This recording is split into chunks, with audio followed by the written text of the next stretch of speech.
Le président de la transition, le général de brigade Brice Clotaire Oligui Nguema, s'est adressé hier soir à la nation à l'occasion de la célébration de la fête du 17 août, fête de l'indépendance. Un discours qui renvoie des signaux forts et qui dénote d'un réel espoir pour le Gabon. On fait le point avec Patricia Lili-Mouélé qui revient sur les temps forts. En ce jour de ferveur et d'allégresse patriotique, j'ai une pensée profonde et une vive émotion à l'égard de feu le président Léon Mba, père de l'indépendance, et de feu le président Omar Bongo Ondimba, père de la rénovation. En effet, malgré le temps qui passe, leur voix continue inlassablement de nous rappeler nos devoirs envers notre mère patrie, le Gabon.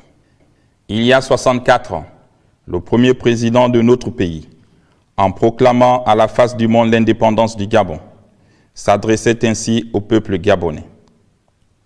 En ces heures solennelles, où notre pays va naître à son nouveau destin, je prie Dieu qu'il nous accorde la fécondité dans nos ménages, la paix dans nos cités, l'abondance dans nos campagnes, la sagesse et la vertu qui font la force des nations, c'est-à-dire l'union, la discipline, le travail et la justice. La reconnaissance et le respect aux pères fondateurs, Léon Mba et Omar Bongo Ondimba, ont figuré en bonne place dans le discours du président de transition, le général Brice Clotaire Oligui Nguema, premier du genre d'ailleurs pour cette fête de l'indépendance, non sans rappeler que le Gabon, actuellement en plein chantier, est en route vers l'appropriation de sa souveraineté économique en ayant comme ambition la construction ou la réalisation d'un nouveau type de Gabonais à travers ses 5 piliers essentiels, à savoir enraciner le Gabon dans l'état de droit, redonner à notre pays ses lettres de noblesse, garantir le droit à l'éducation et à la santé pour tous, tout en redonnant l'espoir à la jeunesse et enfin restructurer l'économie nationale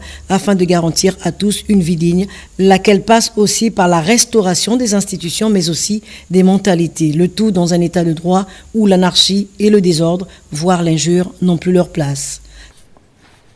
J'entends faire émerger un nouveau type de Gabonais en formatant les mauvaises mentalités. Pour y parvenir, il nous faut mettre en place un cadre législatif solide, basé sur des lois fortes, gage d'un véritable état de droit.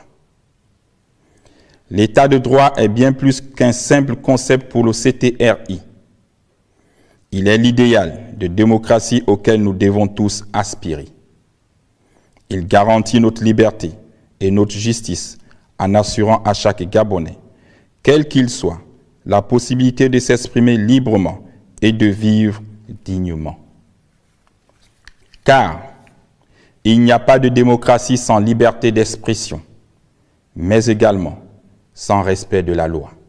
Car pour le président de transition, le nouveau Gabon auquel nous aspirons tous ne peut qu'être construit ensemble dans la gouvernance et la discipline. Après le discours du